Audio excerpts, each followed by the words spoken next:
પક્ષના નેતાને દંડકને ગાડી ન ફાળવવા તથા ગ્રાન્ટ રદ કરવા મેયરને પત્ર લખી રજૂઆત. વડોદરા મહાનગરપાલિકામાં સાર્થક પક્ષના નેતા અને દંડકની પોસ્ટ પક્ષ દ્વારા ઊભી કરવામાં આવેલી હોય અને નિયમ વિરુદ્ધ હોય ત્યારે સાર્થક પક્ષના નેતાને સંદર્ભને ગાડી ન ફાળવવા તથા ગ્રાન્ટ રદ કરવા પૂર્વ વિરોધ પક્ષના નેતા ચંદ્રકાંતની વાત હવે મેયરને પત્ર લખી રજૂઆત કરી છે. પત્રમાં જણાવાયું છે કે ભારતીય જનતા પાર્ટીના નેતાને દંડકે પક્ષના હોદ્દા છે. જીપીએમસી એક્ટમાં આવા કોઈ હોદ્દાની જોગવાઈ નથી, છતાં હોદ્દેદારોને વિશેષ મહત્વ આપીને તેઓને ગાડી ફાળવાઈ છે, જે કાયદા વિરુદ્ધનું છે. અને સાથે ભારતીય જનતા પાર્ટીની ઓફિસમાં જેમ નેતાને દંડક બેસે છે અને તેમની ઓફિસમાં આવતા સભાસદ અને કાર્યકર્તાઓ માટે નેતાના નામે ડિસ્ક્રિપ્શન ગ્રાન્ટ ફાળવવામાં આવે છે, જેની પણ કોઈ જોગવાઈ નથી. એક તરફ ભારતીય જનતા પાર્ટીની ઓફિસમાં ગ્રાન્ટ ફાળવવામાં આવે છે, પરંતુ કોંગ્રેસ પક્ષની ઓફિસ પણ આવેલી છે, તેને આવી ગ્રાન્ટ ફાળવવામાં આવતી નથી. ત્યારે સ્પષ્ટ માંગણી સાથે રજૂઆત કરવામાં આવી છે કે ગામની ગાડીની સુવિધા અને ગ્રાન્ટ તાત્કાલિક ધોરણે રદ કરવી જોઈએ.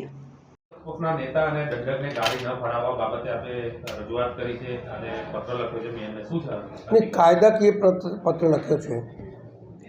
કાયદો એવું કહે છે ખાલી મેયરને ગાડી આપવાની, અને કાયદામાં કોઈ જગ્યાએ એવું નથી લખ્યું કે 10% હોય તો જ આપવાની. કારણ કે અહીંયા તો એમના 2 ચૂંટાઈને આવતા હતા તો પણ વિરોધ પક્ષનું પદ આપતા હતા. ગયા બોર્ડની અંદર એમને એવું નક્કી કર્યું કે સભામાં ઠરાવ લઈ આવ્યા અને કે ભાઈ 10% હોય તો જ આપવાનું. સભાનો ઠરાવ એ કાયદો નથી, સગવડિયું રાજકારણ છે.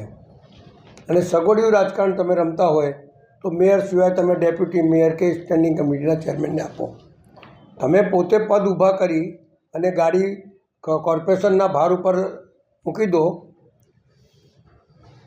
વિરોધ પક્ષ તો કાયદેસર મળે, એને નહીં આપી, પણ પેલા 2 નવા પદ ઊભા કર્યા. એક બાજુ તમારા માન્ય સન્માન્ય પ્રધાનમંત્રી એવું કહે છે કે કરકસર કરીને ગાડી નહીં વાપરવાની, અને તમે ગાડી આપી રહ્યા છો. તો આપના માધ્યમથી વડોદરા શહેરને કહેવા માગું છું કે આ લોકો સત્તાનો દુરુપયોગ કરી રહ્યા છે.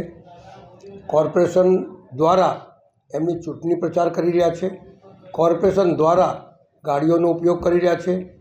આમાંથી લગભગ કેટલા અધિકારીઓને પણ ગાડી નહીં મળે એવી વ્યવસ્થા છે. પણ કોર્પોરેશનની અંદર એ પૈસા નહીં વાપરવાના. આખા વડોદરા શહેરમાં ચારે બાજુ પાણીની બૂમો પડી રહી છે. ગંદુ પાણી આવે છે, ઓછું પાણી આવે છે, પાણી નથી મળતું, બધું ત્યાંની વાતાવરણ પેદા. નવા તાઇફાઓ લઈને આવવાનું, આ ઉદ્ઘાટન, પેલું ઉદ્ઘાટન. ઉદ્ઘાટનમાં બી કોઈ જોગવાઈ નથી. ઉદ્ઘાટન બી કોર્પોરેશન નક્કી કરે, એનું ઉદ્ઘાટન થાય.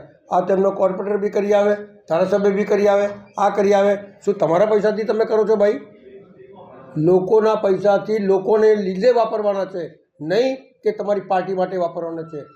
આ જે કરી રહ્યા છે એને સખત શબ્દોમાં હું વખોડું છું. અને ખરેખર કાયદાથી ચાલતું હોય અને તમે એવું માનતા હોય કે અમારું પારદર્શક વહીવટ છે, તો પારદર્શક વહીવટ લોકોની સામે બતાડો. ખોટા અત્યારે જો આ વૃક્ષો રોપી રહ્યા છે, એનું ખર્ચો શું આવશે શું નહીં એનો કોઈ અંદાજ મૂક્યો છે? એટલે જેને મન ફાવે એવું થઈ રહ્યા છે, પણ વડોદરા શહેરની હાલત બગડી રહી છે. એટલે મારે ના છૂટકે કહેવું પડે છે કે કરકસરની વાત કરતા હોય તો કરકસર લોકોને બતાડો કે અમે આ કરકસર કર્યું છે ને એ પૈસાથી બીજું કામ કરો શહેરના, એ તમારા નગરજનોના હિતમાં, એવું મારું